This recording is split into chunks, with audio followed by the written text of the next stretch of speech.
अस्सलामुअलैकुम दोस्तों, आप देख रहे हैं रिलायबल वर्ल्ड और मैं हूं अंसर सियाल। दोस्तों, कोट लखपत में बैठे बाबूजी को तब ऐसे निकाला गया था जैसे मिग 21 के पीछे हसन सदीकी और नौमान खान पड़े हों। जो निकालने वाले थे उनको यकीन था कि 5 साल के लिए मियां साहब के बाबूजी के प्लेटलेट्स पूरे नहीं होंगे और अगर पूरे भी हुए तो वो बोलेंगे नहीं, जिसकी उन्होंने हामी भी भरी थी। लेकिन मसला ये था कि उनको यहां से निकाला कैसे जाए। इसके लिए प्लेटलेट्स काउंट को कम किया गया और इस तरह से कम किया गया कि जो टिप की तारीख थी वो शर्मा गई।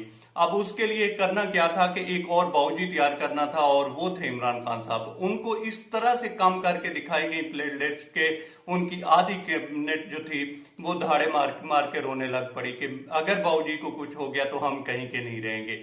इस पे अप्रूवल मिली और पाकिस्तान की सबसे सस्ती अप्रूवल मिली और जो अदालत थी उसने सिर्फ 50 रुपए के स्टाम्प पेपर पे जमानत कबूल कर ली और ये पाकिस्तान की सबसे सस्ती जमानत थी। क्योंकि यहाँ पे तो अगर साइकिल चोर भी हो तो वो भी 20-20 साल जो है कैद काट के आ जाता है। खैर, वो यहाँ से चले गए और सब अंदाजे तब गलत हुए जब मियां साहब के वहां पे पहुंचकर प्लेटलेट्स भी जो है पूरे होने शुरू हो गए और उसके बाद बाबूजी ने इस तरह से बोलना शुरू कर दिया कि जो निकालने वाले थे वो अभी तक सर पकड़ के बैठे हुए हैं। अब आ जाते हैं ताजा वाक़े की तरफ।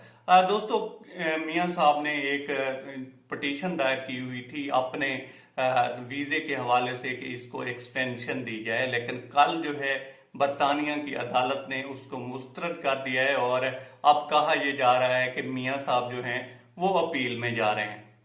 अब इस पे आज हम बात करेंगे और ये देखेंगे कि उन्होंने रद्द क्यों की और मियां साहब के पास ऑप्शन कौन से बचते हैं।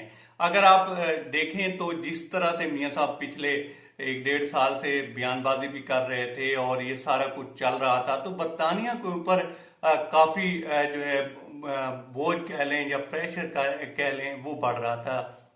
हुकूमत पाकिस्तान उनको लिख रही थी। इसके अलावा कुछ जो वैसे बड़े हैं दोनों साइडों के, उनके भी 1-2 मीटिंग हुई और इसमें बात इन्हीं के ऊपर की गई। अब जिस तरह से फिर जो दुनिया में एक आवाज उठ रही है मनी लॉन्ड्रिंग के खिलाफ और इस तरह से जो सियासी लोग हैं जो दूसरे ममालिक में जाकर और खास तौर पर बरतानिया जो है इसमें सरफहरिस्त है, वहां पे जाकर लोग सियासी पनाह ले लेते हैं और पीछे जो है अपने मुल्क के खिलाफ भी बोलते रहते हैं।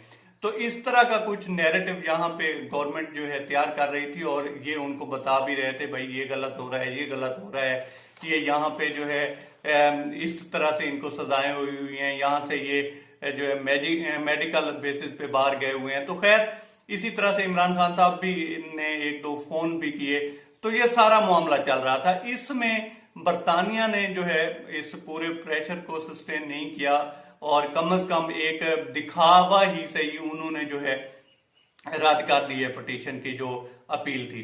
अब जो जा रहे हैं वीजा एक्सटेंशन के लिए दोबारा अपील में जा रहे हैं, हो सकता है इनको मिल भी जाए, लेकिन अगर नहीं मिलती तो फिर क्या होगा।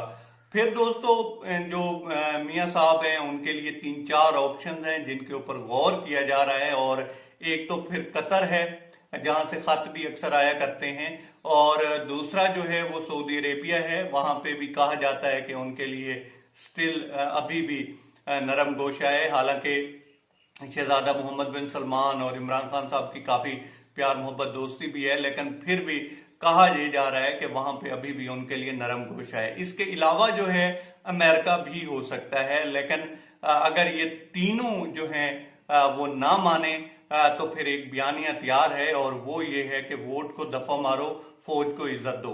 और इस बयाने के ऊपर अभी जो है एक काम फिर से शुरू होने वाला है और जो लोग कहते थे कि वोट को इज्जत दो, उनके भी अभी प्लेटलेट्स डाउन होना शुरू हो जाएंगे अनकरीब और उनको भी अपने लिए जो है मेडिसिन का अरेंजमेंट कर लेना चाहिए।